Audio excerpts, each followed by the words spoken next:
Olá, sejam todos muito bem-vindos, muito bom dia. Começa agora o Jornalismo em Pauta aqui no Grupo Séries de Comunicação, no seu rádio, nas séries, na Positiva FM e também pela página do YouTube do Grupo Séries, @canal Grupo Séries. Muito obrigado pela sua audiência e companhia. Jornalismo em Pauta nesta manhã de domingo, 22 de junho. Vamos conversar, debater aqui com a equipe de jornalismo. Sou Felipe Keller e aqui está ao meu lado, muito bom dia, Jéssica Gomes, como estás? Tudo certo, Felipe, muito bom dia, Odair, Daiane, Tailine, aos nossos ouvintes. Estamos aí para mais um domingo juntos no Jornalismo em Pauta. Muito bem, semana que começou o inverno, muita chuva e para quem gosta de frio, também temperaturas baixas neste final de semana. Bom dia, Daiane. Muito bom dia, Felipe, Odair, Jéssica, Tailine, a todos os nossos ouvintes. Chegou o nosso querido inverno, com a próxima semana prometendo temperaturas ainda mais baixas para a gente poder aproveitar o bom desse friozinho, né, Felipe? Para quem gosta de verão, fala deu praia. Para quem gosta de inverno, deu geada. Deu geada, deu geada. serra, deu vinho. Deu serra, é isso? Deu neve. Deu neve. Odair Leff, que volta aqui o Jornalismo em Pauta para debater fatos da semana. Logo mais também tem jogo e cobertura do Grupo Séries. Bom dia, Odair. Bom dia, Felipe, Jéssica Daigo, dizer, mas vai rachar uma lenha, né? Gostaria de ver, sinceramente. Casacão. Achar uma lenha e fazer fogo ainda. E fazer fogo, é verdade, Jéssica. Sadi, claro, antes de eu falar, hoje tem Russo Preto, né? Jogão de bola contra Carlos Barbosa, 16h30, abertura da jornada do Grupo Séries, 17 horas o jogo do Nenão, todo mundo convidado, jogo importante, se não me engano é pela 8ª rodada do estadual Série Ouro, mas hoje também, Felipe, eu quero dar os parabéns ao Sicredi Cooperação, cooperativa aqui de Nome Toque, completando hoje, dia 22, 44 anos. Na última sexta-feira teve uma confraternização entre a direção, alguns associados. Então, parabéns ao Sicredi, uma cooperativa que orgulha nosso município, nosso estado. Hoje está em Santa Catarina, está em Minas Gerais também, Sicredi Cooperação. Em nome do presidente Gervásio, o vice Juca também, o Nélio, toda a equipe lá do Chuco, aquele abraço. Obrigado, então, sempre pela confiança ao Sicredi, ao Grupo Séries, né? E está nessa parceria. E parabéns, claro, ao Sicredi Cooperação, que movimenta muito a nossa região no cooperativismo de crédito aqui no Alto Jacuí, como também, claro, em outros municípios em diferentes estados, no caso Minas Gerais e também, claro, no estado de Santa Catarina. Também está aqui com a gente. Minas Gerais também. Minas Gerais. Santa Catarina também. e Minas Gerais, verdade. Santa Catarina e no estado de Minas Gerais. Seguimos com o Jornalismo em Pauta. Também está aqui presente a Tailine, na parte técnica, operacional de áudio, que está colocando no ar aqui para você ouvir o Jornalismo em Pauta nesta manhã de domingo. E a gente começa nossa conversa falando de guerra. Pois é, o confronto entre Israel e Irã segue em rápida escalada, com ataques de longo alcance, ameaças de represálias e a pressão crescente pelo envolvimento dos Estados Unidos. O cenário é considerado o mais grave entre os dois países em décadas. Desde a sexta-feira 13, ou no dia 13 de junho, mais de 240 pessoas morreram nos dois países, segundo autoridades locais. Já o grupo independente, o Human Rights Activist, estima em ao menos 585 mortos apenas no Irã. Israel diz que mira instalações nucleares iranianas, já o Irã retaliou com mísseis contra cidades como Tel Aviv, Haifa e Jerusalém e classificou os ataques como crimes de guerra. Líderes militares iranianos foram mortos nos ataques. Então, situação bastante delicada, crítica entre os dois países. Por que o Israel bombardeou o Irã? Porque o Irã ele tem investimento para produção de armas nucleares, bombas atômicas. Só que o Irã é um país que declarou guerra, ou digamos, ele tem uma raiva histórica contra Israel, não aceita a independência do Estado de Israel, e por isso que a eliminação do Estado de Israel, porque o islamismo praticado no Irã ele é mais assim, num ponto de vista expansionista ou de dominação religiosa. E claro que o judaísmo prega alguns conceitos diferentes do que é aplicado no Irã, que tem alguns líderes pelo qual pensam diferentes às lideranças israelenses ou até mesmo ocidentais. O fato é que Israel não quer que o Irã tenha bombas atômicas, como os Estados Unidos também não, e de fato os ataques de Israel são como a gente pode colocar, como uma prevenção a possíveis ações do Irã contra Israel em futuras ações militares contra o país, no caso Israel, nesse caso. O fato é que, se a gente, ao longo dos últimos dias, nos canais de notícias especificamente, a gente vê ali, claro que pelo Irã a gente não tem imagens, né? Mas é muito comum os veículos de comunicação colocar câmeras, e aí quando tem o ataque do Irã, começam os mísseis a entrar em território israelense, você vê aqueles mísseis vindo do chão para cima, né? Que são as defesas de Israel. Aí, tipo, você tá lá no supermercado às 7 horas da noite e de repente começa a vir aquela sirene. O que você faz, né? Então, eu fico pensando que loucura deve ser isso, porque até deve ser algo, enfim, deve ser algo difícil de se conviver, ou o ser humano, a gente não teve essa experiência, não tem essa experiência aqui, né? Esperamos que nunca tenhamos, mas eu fico pensando, você tá lá fazendo uma atividade e de repente, imagina um jogo de futebol, né? Jogo de futsal, tá lá, de repente soa a sirene, você tem que parar o jogo, né? Parar uma cobertura. Então, teve uma repórter que estava ao vivo no momento, soou o alarme, ela recebeu o aviso também no celular e ela deixou a câmera gravando, enquanto isso desceu para o bunker em segurança e continuou a reportagem, então, a partir do Meet, já estando em segurança. Tem muitas pessoas em bunker, né? Mas a câmera continuou gravando lá e deu para ver também o momento dos ataques. Deve ser uma tensão muito grande, né? Só de receber o aviso. Quem paga é a população, que a gente lamenta esse interesse de ambos os lados, esses conflitos. E quem sofre mesmo, né, Felipe? É a população. A gente assiste alguns vídeos que a gente recebe também, crianças vão buscar algum alimento, aí também soa o alarme e voltam para casa ferido, um desabafo da mãe, foi buscar uma farinha e quando voltou todo machucado, que teve que ir para o hospital. Então isso é triste, isso até nos envergonha assim como ser humano, mas são países que têm conflitos de gerações já, Felipe. Em termos históricos, no caso, né? E claro que há toda uma mudança, né, na aviação comercial ali na região. O líder iraniano é o Ali Khamenei, né? Até tem eleição para presidente no Irã, mas é uma figura, não digo decorativa, ela fica mais no aspecto assim de gestão. Mas em muitos aspectos parece mais um rei da Inglaterra, uma rainha da Inglaterra especificamente, vamos dizer dessa maneira. Mas quem manda e desmanda é os ayatollahs, né? lá no Irã, que é o Ali Khamenei, né? Então, enfim, esse é o líder supremo do Irã. E assim, claro que existe também uma implementação religiosa em cima disso tudo. Existem rivalidades entre países ali dentro do próprio Oriente Médio, né?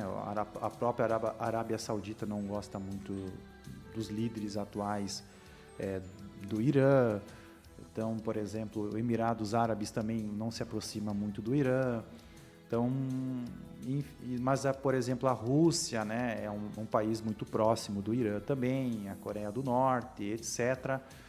Dá para perceber que existe um eixo assim mais digamos, vamos dizer assim, um pouco do mal, de certa forma, mas existe o eixo não democrático, né, que é o eixo russo, da Coreia do Norte, o do próprio Irã, né, que são países assim mais restritivos, fechados, e aí existem vários conflitos pelo mundo afora. No caso ali Israel, a questão da Palestina, o próprio Irã, e também a Rússia contra a Ucrânia, etc.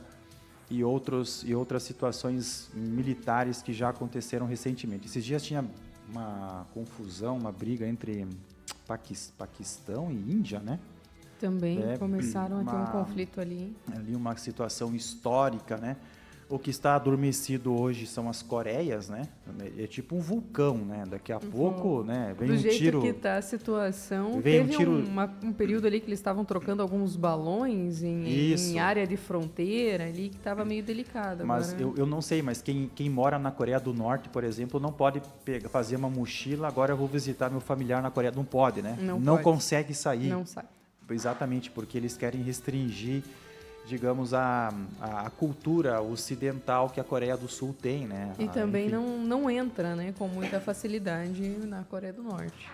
Exatamente, tem todo esse aspecto também. Mas, enfim, são várias confusões, ou brigas, ou situações bélicas e militares que acontecem pelo mundo afora e algumas, claro, em andamento, como é o caso aí da invasão da Rússia contra a Ucrânia e também as ações de Israel contra o Irã e também nas ações pós-7 de outubro contra o Hamas na Palestina. E toda essa situação que continua aí pelo mundo. Outro fato que aconteceu, mas aí a gente sai da pauta internacional e chega aqui para o Brasil, porque parece que sim, teremos a CPMI do INSS, segundo as informações da Polícia Federal, fraudes aí em torno de 6 bilhões de reais. E o Davi Alcolumbre, o presidente do Senado e do Congresso Nacional, fez a leitura do texto para então abrir a CPMI. O governo quer que o presidente da CPMI seja o Omar Aziz. Ele foi o presidente da CPI da Covid, ali em 2021. E o relator ali foi o Renan Calheiros. Eu não sei quem que vai ser o relator agora, mas até fiz a pergunta para o Zucco na quinta-feira, porque quem faz as perguntas e quem conduz a narrativa de uma CPMI ou de uma CPI é o relator. E aí a oposição, no caso o PL, enfim, vão querer ter a sua indicação como relator da CPMI. Porque o que acontece? Se colocar alguém do governo, a investigação vai ficar muito lá em 2019, quando o governo não era o atual, né? Mas ao mesmo tempo, o governo atual não quer alguém da oposição para não focar muito em 2022, 2021, 2022, 2023, 2024, quando foi o escândalo que se estourou. Mas, de qualquer forma, essa é uma investigação política que eu particularmente sou a favor, né? Porque foi um assalto que fizeram lá na Previdência Social em Brasília. Acho que independente de lado político, quem foi ou quem não foi, nesse ponto precisa ser realmente indiciado e precisa devolver esse dinheiro, porque não tem sentido nenhum roubar do INSS, né? É um escândalo atrás do outro. A gente já tem um dos impostos mais altos aí. Essa semana teve o aumento na taxa Selic novamente. O Brasil está em segundo lugar entre as taxas mais altas. Então, eu acho que, independente de qualquer questão, se precisa continuar investigando exatamente o que aconteceu. Essa briga vai ocorrer agora. Quem é que vai ser o relator, né? Se é o governo, é a oposição. Porque, bem como você falou, Felipe, o governo quer ter as ações para acusar a oposição. E a oposição quer ter as ações para acusar o governo. Então, vamos ver quem é que vai ganhar essa disputa aí. E nos próximos dias a gente vai saber. Isso mesmo, o governo não quer perder essa queda de braço porque nós estamos num ano pré-eleitoral, né? E a oposição tem uma oportunidade imensa de investigar um escândalo que explodiu através da investigação da PF, no caso a Polícia Federal, no atual governo, né? Então, é uma situação que realmente chama muito a atenção. Mas o esquema... Desculpe, o que chama também bastante atenção, quando logo surgiu a notícia desse roubo dos aposentados, que o governo logo se pronunciou que o governo iria pagar, devolver esse dinheiro para os aposentados, que na verdade é dinheiro nosso, do contribuinte. E agora quer ficar na frente dessa CPMI, quer dizer, algo de errado. O discurso muda, né? Exatamente. Então, para mim, aí há indícios duvidosos do governo. Sei lá. Para mim, independente de ser oposição, não tem que colocar pessoas sérias e descobrir o que de fato aconteceu e punir os responsáveis. Se é o de A ou de B, os responsáveis devem ser punidos. Eu até acho que o governo nem tem, quer dizer, tem esse dinheiro, só que como o déficit fiscal é muito alto, não tem como você pronunciar que tem esse dinheiro. O dinheiro está lá, mas como a dívida é muito alta, não tem como gastar esse dinheiro, né? ou cobrir uma fraude como foi essa que aconteceu no caso do INSS, que foi um escândalo e com certeza a CPMI vai dar uma divulgação em cima desse fato que aconteceu e repercute muito aqui no Brasil nos últimos meses. Outro fato, então, até a Daiane tinha comentado, o aumento da taxa Selic em 15%. A previsão do Copom é que não vai abaixar a taxa Selic em 2025. Ela vai se estabilizar em 15% ou pode até aumentar, né? Mas é uma taxa considerável, muito alta, e o que o governo não vai querer no que vem é que a taxa volte a subir, né? Porque ano de eleição, as pressões são muito mais fortes nos bastidores, inclusive com a taxa Selic. Mas eu não sei o que vai acontecer em 2026 com relação à postura do Copom, se não tiver o controle da inflação para o próximo ano. Se não tiver, vai aumentar igual, não tem o que fazer. Na verdade, essa questão da taxa Selic aí, a gente já vinha conversando isso na Expo Direto, né? Até foi uma pauta do nosso Séries Agronews sobre a questão da taxa Selic, que já se comentava. O Antônio da Luz, inclusive foi eu que fiz essa reportagem, já anunciou, a taxa Selic vai a 15%, né? E foi o que aconteceu. Já estamos com 15% e a tendência é subir de repente mais até o final do ano. O governo vai tentar estancar, mas acho que não vai conseguir. De 3 em 3 meses o Copom se reúne lá para conversar se vai aumentar ou não, né? Então, mas não tem projeção de diminuir, né? O presidente, o Galípolo, até falou, né, que a previsão é de que a taxa se mantenha por um período prolongado em 15%. Então, não se tem expectativa de baixa, e ele também disse que não vai, que se for necessário, ele vai aumentar a taxa em razão da economia. Muito bem, são situações que aconteceram aqui no Brasil na última semana e, claro, na sexta-feira. Que horas que começou o inverno na sexta? Foi às 23 horas e 42 minutos? Quase no sábado. Quase no sábado. Quase no sábado. Vai até o dia 22 de setembro. 22 de setembro. Isso é um domingo, dia 22 de setembro? Vamos conferir, mas... Porque vai um mês, vai 2 meses, né? Sempre falo 3 que meses. quando tem o 3 desfile, meses, quando tem o desfile Farroupilha aqui no Metoque. É numa segunda-feira, Felipe. É a segunda-feira. Então eu sempre falo, encerrou o último dia da semana Farroupilha no Metoque com o desfile, é o fechamento do inverno. Vai ser no dia 21 ali. Vai fechar Então com vai chave de ouro. fechar para quem... Depois do feriado. Depois do O feriado. escalado em fazer a cobertura do desfile já sabe que vai ser no frio. Você que gosta de frio. Já está escalado. E tem que dar frio para a gente ter trigo, né?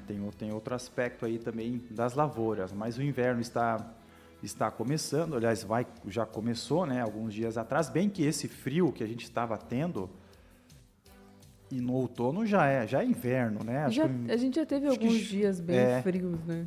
porque mínimas de 5 graus, 7 graus. A gente teve até um princípio de neve, eu acho, né? Aí em Santa Catarina, aqui na Serra. Também. Teve na Serra do Rio do Rastro que nevou e eles tiveram que, inclusive, fechar um trecho da estrada no primeiro frio deste ano, então, que teve as temperaturas mais frias e ainda estava chovendo, foi numa semana chuvosa. Na semana que vem tem a previsão de frio, mas sem chuva, né? Até tu falou em chuva e neve, estrada, Daiane. Tu que anda direto ali em Carazinho, no Metoque, depois que saiu um sol aí nesse frio, né, vai ter que ter um tapa-buracos ali, né? Porque uma baita de uma operação. tem Tapa umas buraco. panelinhas ali. Próxima terça-feira, daí, você que levanta bem, você também levanta cedo, mas é 0 grau, tá? Olha 0 grau. só, vai estar uma delícia. Vai estar bem neutro. É neutro, né? Não é nem frio nem quente, 0 graus é agradável. Vai acordar cedo, né? Fazer aquele stories pela manhã. Mas tomara que tenha sol, pelo menos, né? E aí, ao trabalho. Mas enfim, inverno começando aqui no hemisfério sul, né? Abrangendo, claro, todo o planeta, né? Desde a Nova Zelândia, Austrália, até aqui a América do Sul. Todo o inverno que vai transcorrer até o mês de setembro. Muito bem, andamos aqui com as pautas do Jornalismo em Pauta. A gente teve essa semana, né? Então, muita chuvarada. A gente teve até adiantando um pouco do impacto da chuva aqui na nossa região. Vi o vídeo ali em Linha Glória, Lagoa dos Três Cantos, né? Teve alagamento, talvez algumas estradas aqui no Metoque, mas nada assim tão sério, acredito. A Defesa Civil, claro, fez monitoramento, andando pelo interior e também pelo perímetro urbano. E choveu bastante, né? Do ponto de vista, teve rios aí que subiram bastante também. Não sei especificamente quantos metros cada rio subiu, agora de memória. Mas teve alguns rios que realmente voltaram a assustar, né? Teve vários rios no limite, né? Já em cota de inundação essa semana. Rios no Vale do Caí, que foram os rios que, né, há um ano atrás estavam, então, inundando vários locais que chegaram na cota de inundação. A gente teve pessoas desalojadas, inclusive o Exército também. Eu fico imaginando aquelas pessoas, né, que perderam tudo ano passado vendo essa chuva. Justamente isso que eu ia falar, porque teve várias pessoas que já relataram, perdemos tudo de novo. Então, tipo, um ano depois, perder tudo de novo, né? O que tinha conquistado dentro desse um ano. E não foi uma chuva no mesmo nível que estava no ano passado e já causou estragos. Então, Isso chega assusta. a ser uma vergonha Mas o que um ano foi depois. feito pelo Exato. governo nos rios, a limpeza? Foi feita alguma limpeza? Mas muito pouco, estruturalmente muito pouco, Dair. Quase que nada na prática, para ser assim. Mas o que mais tem que acontecer para isso? Eu acho que, por exemplo, tecnologicamente falando, a gente não teve muitos avanços, né? De previsibilidade, alguma coisa nesse sentido, né? E aí não adianta tu saber que o rio vai subir, que vai inundar aquela casa, tu tirar as pessoas de lá, mas toda vez ela perder tudo. Se precisa ter uma estrutura e uma questão de congestionamento para que isso não volte a acontecer. Claro que, enfim, a vida é a questão mais importante, precisa tirar as pessoas das áreas de risco, mas isso não deveria acontecer tudo de novo praticamente um ano depois. Aqui na nossa região choveu entre 100 e 200 milímetros, né? Hoje em dia é tudo, digamos assim, mais rápido a informação. A gente também recebe nos grupos de WhatsApp vários vídeos, que nem o Rio Guaíba. Eu recebi uma informação que anos atrás a profundidade era de 6 a 12 metros. E aí o que mandou o vídeo lá estava meio metro, estava cheio de sedimentos, de acúmulos do Rio Guaíba. Então qualquer chuva de 100, 200 milímetros vai alagar de novo Porto Alegre. Essas mudanças drásticas que a gente precisa fazer. Tem que fazer a limpeza desse leito do rio, tem que voltar à sua profundidade normal. Como é que E daí, Odair, eu pergunto, o nosso governador não passou um ano viajando para Holanda, indo para a Europa, participando de painéis climáticos por causa do Rio Grande do Sul, e visitando lugares para testar a tecnologia? Onde é que está tudo isso? Que não tem nenhum trabalho nem sequer iniciado para se começar a evitar isso de novo. E essas medidas precisam ser tomadas com a mesma vontade que ele tinha de comprar um avião para ele ir viajar. Opa, nós precisamos fazer isso. Não só montar uma secretaria ou o governo federal montar uma equipe toda aqui ganhando não sei quanto, que... O que foi feito? Fez o quê? Porque são Nada. vidas de pessoas que estão em risco, né? É esse tipo de Vidas que atitude já foram perdidas Já foram novamente. perdidas. precisa ser feito pelos governantes. Esse luto ainda não acabou, né? São situações que acabam acontecendo, né? A gente fez em maio passado agora um ano das enchentes aqui no estado do Rio Grande do Sul e, infelizmente, né, a gente não tem notícias porque tem até pessoas que nunca foram encontradas, Ainda tem são desaparecidos. desaparecidos, né? Não sei se são 15 ou 18 pessoas, eu não me lembro agora o número certo, de fato, mas é um número que chama a atenção ainda de pessoas que são... 25 pessoas 25? ainda. 25 pessoas, um ano depois. Estava com 15, ainda 18, 25, nossa, pessoas que não foram encontradas. 184 mortos. Impressionante. Então, é uma tragédia que realmente vai continuar marcando ainda por muitos anos e décadas aqui no estado do Rio Grande do Sul, mas infraestrutura, tecnologia para prever tragédias, né, do ponto de vista climático. É claro que, por mais perfeito que um sistema tecnológico de apontamento de situações climáticas colabore, ele também pode falhar em algum momento, mas, por exemplo, lá nos Estados Unidos tem neves, né, as nevascas, que orientam a população a não sair de casa. Se você está numa região onde vai ter uma tempestade de neve, você tem que sair de casa, ou quando tem aquela situação dos problemas dos tornados, né, muito que o cinema explora muito, né, enfim, que às vezes cidades são devastadas por causa dos tornados. Mas aí você tem assim um número de mortes não é tão grande pelo número da destruição que acabou acontecendo, né? Então são esses chamatórios nessas regiões que acabaram sendo alagadas, que tem que ter como é que eu vou dizer, um aparelho tecnológico, não sei, um sistema tecnológico para conseguir fazer algum adiantamento do ponto de vista de segurança da população gaúcha em situações de chuva, temporais e alguma calamidade pública que possa ocorrer.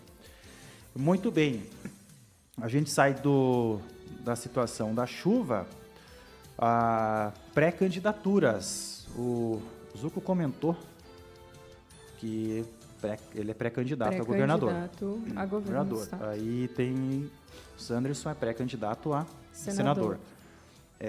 Até estava vendo aqui, na eleição passada, era um eleito para o senador, que foi o Hamilton Mourão. Tem o Hamilton Mourão, o Heinz e o Paulo Paim, são os 3 senadores. Então, o Mourão continua mais 4 anos, a partir do ano que vem, e o Heinz e o Paulo Paim encerram o seu mandato. E aí tem... 2 vagas, então. É uma disputa interessante para o Senado, né? Não sei se o Paulo Paim vai querer continuar, não sei se o Heinz vai querer continuar, o Sanderson entra como um nome novo nessa disputa para o Senado, mas são cenários que começam a se apresentar. Eu até pensei que o Cherini iria para o Senado, mas pelo desenho político que está se montando, não. Né? Pois é uma situação que acaba chamando a atenção, né? E eu não sei qual que vai ser a intenção do Heinz, se o Heinz vai querer continuar ou não, né? Mas eu não tenho certeza, mas na última entrevista aqui no Bom Dia Amigos, ele elogiou muito o Neto, né? Que vai ser candidato, então, a deputado e que vai, então, levar o nome também da família, falou com muito orgulho. Deu a entender de que talvez não haveria uma nova candidatura. Mas isso também, né, pode... Porque o Heinz já está há quase 30 anos, né, na política. Então também é... E está com, claro, é novo ainda, 74 anos, né? Mas de repente ele está querendo passar o bastão aí nesse contexto. Mas isso são conversas iniciais que... isso tudo pode mudar ali no 45 do segundo tempo. Exatamente. Né? Como no jornalismo político, os bastidores da política, né? Ali que se definem muito quem que vai ser candidato oficial ou não, mas são já... Até porque tem essa questão agora da securitização. Sim. Também está envolvido. Sim. E isso politicamente, Felipe, e Jéssica, ele cresce. Isso, o projeto no Senado ele é autoria, né? Então, ele é um grande nome nesse quesito, desde 20 anos atrás até no projeto agora. É um grande defensor da agricultura. Então, isso com certeza vai pesar, seja ele candidato ou ele apoiando alguém também que vá dar continuidade no trabalho dele. muito bem, alguns fatos aqui no estado do Rio Grande do Sul. A gente chega aqui na região, falar um pouco de turismo. O município de Vitrogreffe buscando recursos, né, Daiane, na parte turística. Até vejo ali a praça mais bela do estado do Rio Grande do Sul. E é claro, um grande cartão postal, e a partir da praça você atrair pessoas e aí, claro, disponibilizar serviços na área do turismo, né? A partir do cartão postal da Praça Tancredo Neves, lá em Vitrogreffe. A intenção de investimento, né, pela fala do prefeito Laírton Queixe, é justamente um investimento de R$500 mil na praça, né? Isso é bastante dinheiro para ter o centro turístico, e se destacou muito a parte da gastronomia, das danças típicas, a questão germânica e também movimentar Vitrogreffe, né, para além do festival da Cuca com Linguiça, que já é um grande festival, já é referência, mas imagino também que esse investimento possa atrair novos empreendimentos, como restaurantes, enfim, ao redor da praça, também faz com que movimente. Porque a gente gosta de visitar Economia, um lugar, né? E sim. aí parar no lugar, tomar um café, comer alguma coisa. Então, são investimentos que com certeza vão trazer retorno para a mais bela praça aqui do Rio Grande do Sul. Tá indo para Cruz Alta, dá uma passada em Vitrogreffe, por exemplo, ou vice, né? Coloca uma parada a mais na Isso. viagem, né? E aproveita também. Claro, para atrair. Então, um investimento pelo qual Vitrogreffe está realizando. Colorado tem, então, as candidatas a soberanas, né, que vão se candidataram a rainha e princesas do município. Colorado também vai ter uma feira, né, nos próximos dias, aí está dentro do calendário de eventos, né, da própria administração municipal. Expo Colorado, que sempre se realiza de 2 a 3 anos, é sempre em setembro, quando é o aniversário do município, Felipe. Aquela ali de 10 a 14, acho que é 13 de setembro, se não me engano, o aniversário do município de Colorado. Então, são eventos que vão acontecer, as soberanas que vão ser escolhidas no mês de julho, né, num evento que o município está organizando para movimentar aí a parte cultural também do município de Colorado. E que bom que Colorado está realizando bastante eventos e quando tiver a 451 concluída, né, colaborar com mais presença de público nesses eventos também. Então, que legal que isso esteja acontecendo no município vizinho, que é Colorado, aqui a Não Me Toque. Muito bem. Nós também tivemos situação de estradas, né? O secretário Edmilson Guadagnini conversou com o Sadi e com a Daiane, né? Das estradas do interior. Ele esteve aqui no Central de Notícias, nos atendeu numa manhã, esteve aqui conosco falando um pouquinho também sobre a situação das chuvas e trazendo os detalhes das estradas do interior, que apesar dessa chuva, então, até aquele momento as estradas ainda estavam em boas condições de trafegabilidade e que também a Secretaria segue monitorando essa situação, assim que o tempo melhorar também, para estar sempre cuidando. Aqui na cidade, a princípio, não teve nenhum caso, né, que precisou fazer alguma questão envolvendo ruas ou mesmo o atendimento especial por algum acontecimento com relação às chuvas. E, no geral, né, falou também sobre a questão da empresa de asfalto, agora me fugiu o nome. da 451, que também é algo que numa licitação feita então no município, barateou bastante a questão dos valores, né? Porque agora a concorrência também está um pouco maior com essa fábrica então de asfalto que tem aqui em razão da 451. Muito bem, jornalismo em pauta e logo mais aqui também no Metoque, Jéssica Gomes. Tem a CBF. Tem a CBF. Fácil. Jogo importante que o Russo Preto tem pela frente, né? A gente sabe que é uma disputa direta pela liderança, pela primeira colocação no Grupo A do Gauchão de Futsal Série Ouro 2025.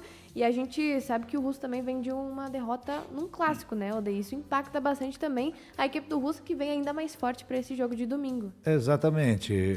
A gente sabe que o torcedor aí, a equipe ficou devendo para o seu torcedor, que foi e apoiou a equipe diante da Cercesa, que veio aqui, disputou o clássico.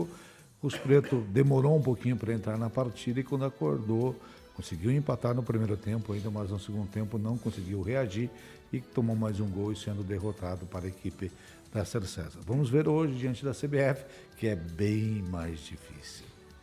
Expectativa para ver se é time titular ou sub-20, né? Mas se vier um sub-20, mesmo assim, vem reforçado com alguns atletas da principal. Muito bem. Jornalismo em pauta aqui no Grupo Séries de Comunicação e tem toda uma programação de domingo, né? Logo após o Jornalismo em Pauta. Qual que é o programa que tem, Odair? Bandas em festa. Bandas em festa. Destacando ainda, Felipe, essa semana a gente teve 2 entrevistas muito legais ainda na questão de jornalismo aqui do Grupo Séries. Na segunda-feira, cedinho, a gente conversou com a Raquel da Coprel, ela que é coordenadora de marketing, e falou um pouco mais sobre um evento que aconteceu em Brasília, junto com a Organização das Cooperativas do Brasil, para falar justamente sobre comunicação e marketing dentro das cooperativas. E aí, na segunda-feira, ao meio-dia, nós recebemos também o Benício Rodrigues, ele que é gerente de marketing aqui da Cotrijal, para falar justamente sobre a importância que essa comunicação tem. E aí, esse ano também é o Ano Internacional do Cooperativismo. Então, em todo o mundo se está se falando sobre cooperativismo, e a Raquel trouxe um dado de que a Organização Mundial, também a ONU, a Organização das Nações Unidas, tem olhado como o cooperativismo como sendo o futuro, né? Como sendo o caminho que o mundo vai acabar seguindo no futuro. E o Benício trouxe, pelo olhar da cooperativa, essa questão de que o juntos, trabalhar juntos, o nós é realmente algo muito mais forte, trazendo também a questão das cooperativas que estão trabalhando junto agora com a Soli 3, que é a Cotripal, a Cotrizal e a Cotrijal.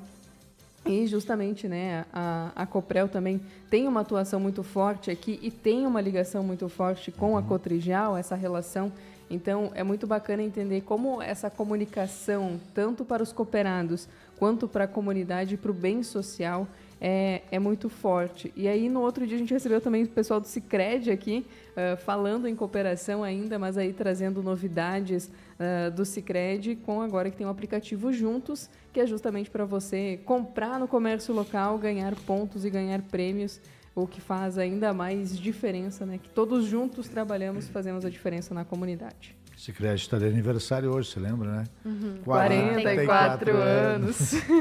44. E destacando também essa semana que teve a missa de Corpus Christi, né, que teve a cobertura do Grupo Séries. Celebração religiosa, tradicional, sempre nas quintas-feiras. E o Grupo Séries esteve presente, transmitindo, acompanhando. Tivemos um bom público, não estava lotado o salão paroquial devido ao tempo, né? Foi um tempo complicado, o pessoal do interior também comparecer é difícil, mas quem não acompanhou está lá no nosso @canal Grupo Séries, pode acompanhar toda a celebração promovida pelo Padre Laerte. Claro que quando o tempo colaborou, né, em anos anteriores era muito aqueles tapetes, né? Em torno da praça aqui, era muito legal. Exatamente, nem o desfile, a volta aqui em volta da praça foi realizado porque o tempo não deixou, né? E esse ano até o padre ia fazer uma celebração diferente, ia sair ali do salão, ia vir em frente da igreja. A gente ouviu também assim as próprias entidades, comunidades que faziam esses tapetes, quase não tem mais ninguém, Felipe, melhor dizendo. Para voluntários, para fazer esse trabalho. Então fica difícil, exatamente. As comunidades estão cada vez menores no interior e aí para você arrumar pessoas para fazer esse trabalho está cada vez mais complicado. É porque é um trabalho bem criativo, né? Bem criativo. Eu né? acho muito Ficava bonito. muito bom, né? Eu acho Lindo. muito bonito. Dava umas fotos assim. Daria um trabalho de rede social muito bonito, assim, Jéssica. Muito bonito. que Eu acho- lembro que ano passado a gente fez esse trabalho com os Sim. tapetes ali fora também, com a volta que a gente deu, ficou bem bacana. Realmente uma pena esse ano a chuva e o tempo climático não ajudar. Inclusive, no ano passado, né, foi destacado pelo padre e por algumas pessoas que já estão aqui, era uma versão reduzida dos tapetes, né? Porque no Metoque tinha uma tradição realmente de fazer belíssimos tapetes de Corpus Christi na... Eu, Era quando, na avenida, né? quando eu fazia catequese, eu acho que eu produzia uns 3 tapetes. Então, Ó. ali ainda ia, mas depois realmente começou a reduzir. Muito bem. Voltando à pergunta anterior, daqui a pouco, Odair, tem Bandas em bandas festa. em festa. Com Tu muita... não levanta cedo aos domingos, Felipe? Odair, eu levanto, mas eu volto a dormir. No clarear das 10? O Felipe vem, faz o jornalismo, volta pra casa, dorme um pouquinho e acorda na hora de assar a carne. De comer É a por aí. carne. É por aí. E depois, claro, segue toda a programação musical informativa aqui nas séries AM, na Positiva FM, até então às 16h30, quando a gente entra aí ao vivo para a jornada esportiva, logo mais para o jogo do Russo Preto contra a CBF de Carlos Barbosa, e no período da noite segue também a programação musical aqui no Grupo Séries de Comunicação. E dizem aquela frase que o tempo voa, né? Foi a metade do ano. Se foi 6 meses. Dia Passou. 30 de junho praticamente encerra os 6 meses, né? Mas Não, mas na metade do É. mês de junho ali já foi-se, né? André? Vamos... esse mês tá chuvoso, né? Sinceramente, a gente às vezes reclama só o Rio Grande do Sul está com um clima complicado nos últimos tempos.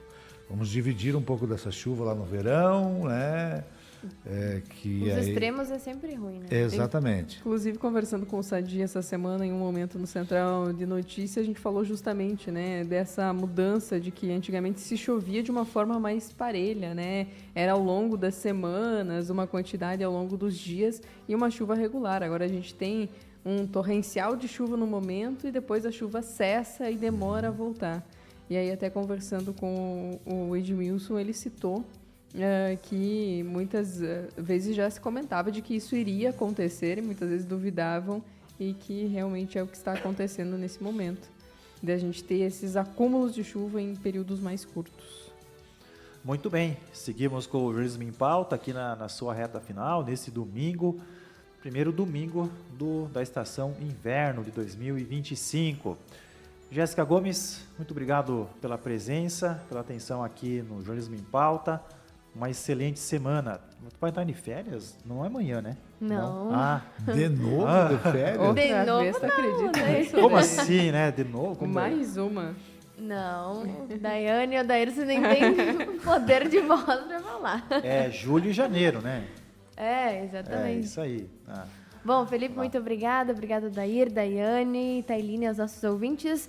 Um ótimo domingo a todos. Acompanhe o jogo entre Russo Preto e a CBF através aqui do 1440, da 90.9, também ao vivo no nosso canal no YouTube, no @canal Grupo Séries, a partir das 16h30, jogaço pelo Gauchão de Futsal. Daiane Gissen, faz tempo que tu não indica um filme aqui no programa? Faz tempo, Felipe, eu até estava pensando nisso agora, mas faz muito tempo que eu não assisto filme, então eu vou trazer um livro. Pode ser, Para esse final de semana é bem curtinho, tem 130 páginas, dá para ler numa tarde, né? Bem tranquilo. O livro é Sociedade do Cansaço, é de um sociólogo coreano, e ele traz uma reflexão diferente sobre o porquê que a gente se sente tão cansado, mesmo quando a gente não faz mais as mesmas atividades que eram necessárias antigamente pelos nossos antepassados, digamos assim, em questão de trabalho, de força mão de obra. E ele fala um pouquinho também sobre a questão da ideologia da positividade, de que muitas vezes só pensar positivo não vai resolver as coisas. Tem que ter né? ação. Você precisa ter algumas ações. Mas a reflexão dele nesse sentido é muito legal. O livro é curtinho, então é muito bom de ler. Sociedade do Cansaço. Muito bem. O Para Dair... desejar a todos um final de semana, um bom descanso. Enfim, feliz a gente inverno. Um feliz inverno a todos. A gente volta no próximo domingo. O Dair, considerações finais desse domingo. Aquele abraço, Felipe. Bom domingo. Hoje à tarde teremos futebol aqui no Grupo Séries de Comunicação. A CBF também, depois, nossa, de muito tempo vindo jogar aí no Metoque com a sua categoria adulto. Já tivemos com a base aqui, com o Arsenal, obviamente, mas com o adulto fazia muito tempo mesmo que Carlos Barbosa não vinha no Metoque. Então, jogão para o torcedor ir, comparecer e apoiar a equipe do Russo Preto. Muito bem, bom jogo a todos. Tailine Fobrich, muito obrigado. Mais Tailine no Bailão Sertanejo de segunda a sexta-feira a partir das 4 horas da tarde. Tem vários, tem moda boa para dançar e às vezes aquela para lembrar da amada também, né, Tailine? Tem. Ou do amado também. Ou do amado. Barbaridade. Do amado e da amada. Ô, né? sofrência. Eita, da música sertaneja brasileira, que é um dos estilos mais populares da música brasileira. Muito obrigado a você que ouviu e também assistiu pela página do YouTube do Grupo Séries de Comunicação e ouviu pela Séries e pela Positivo FM. Na manhã de hoje, o Jornalismo em Pauta. A gente retorna no próximo domingo. Muito obrigado e até mais, aquele tchau tradicional para quem está nos assistindo pela página do YouTube. Obrigado a todos.